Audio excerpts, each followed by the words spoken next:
नमस्कार साथियों, कल से मेरे खिलाफ एक स्क्रिप्टेड कैंपेन चलाया जा रहा है। सेम भाषा, सेम बातें, सेम आरोप। ये कोई कोइंसिडेंस नहीं है, बल्कि एक कोऑर्डिनेटेड अटैक है।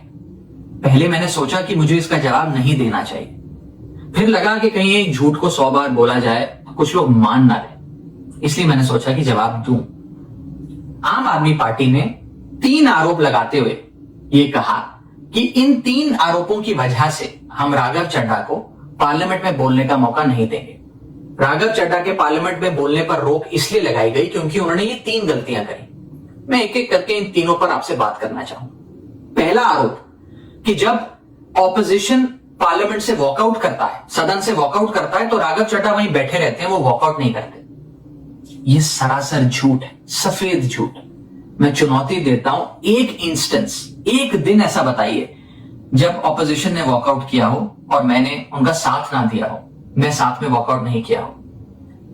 और पार्लियामेंट में तो हर जगह सीसीटीवी कैमरा है, आप सीसीटीवी कैमरा निकाल कर दिखा दीजिए, दूध का दूध और पानी का पानी हो जाएगा। दूसरा आरोप लगाया कि राघव चड्ढा ने चीफ इलेक्शन कमिश्नर के इंपीचमेंट मोशन पर, यानी कि मुख्य चुनाव आयुक्त को हटाने वाली जो याचिका थी, उस पर साइन करने से मना कर दी। दूसरा सफेद झूठ। ना मुझे आम आदमी पार्टी के किसी भी नेता ने इस मोशन पर साइन करने के लिए कहा, ना औपचारिक तौर पर कहा, ना अनौपचारिक तौर पर कहा। और आम आदमी पार्टी के राज्यसभा में कुल 10 सांसद हैं, जिनमें से 6 या 7 सांसदों ने इस मोशन पर खुद ही साइन नहीं किया। तो भला इसमें मेरी क्या गलती?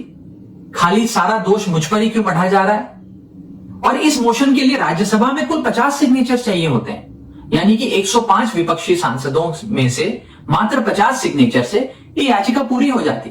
तो इतना शोर क्यों? और तीसरा आरोप जो मुझ पर लगाया गया वो ये था कि राघव चड्ढा डर गए हैं और इसलिए वो बेकार मुद्दे उठाते हैं। पहली बात मैं बता दूं कि मैं पार्लियामेंट में शोर मचाने, चीखने, चिल्लाने, माइक तोड़ने या गाली देने नहीं गया। मैं वहां पर जनता के मुद्दे उठाने गया हूं, लोगों की बात करने गया हूं। और मैंने कौन सा मुद्दा नहीं उठाया?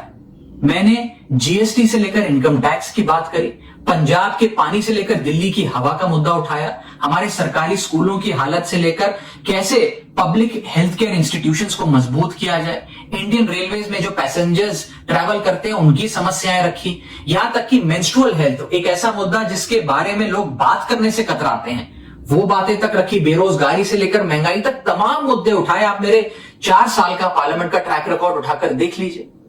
और मैं पार्लियामेंट में इंपैक्ट क्रिएट करने गया हूं, मैं पार्लियामेंट में रकस क्रिएट करने नहीं गया। ये टैक्स पेयर के पैसे से जो पार्लियामेंट चलती है, उस टैक्स पेयर के मुद्दे उठाने में पार्लियामेंट में गया। अंत में मैं बस इतना कहना चाहता हूं कि जो लोग आज मुझ पर आरोप लगा रहे हैं, झूठे आरोप लगा रहे हैं, कि हर झूठ को बेनकाब किया जाएगा और हर सवाल का जवाब दिया जाएगा, क्योंकि मैं घायल हूं, इसीलिए घातक हूं। जय हिंद।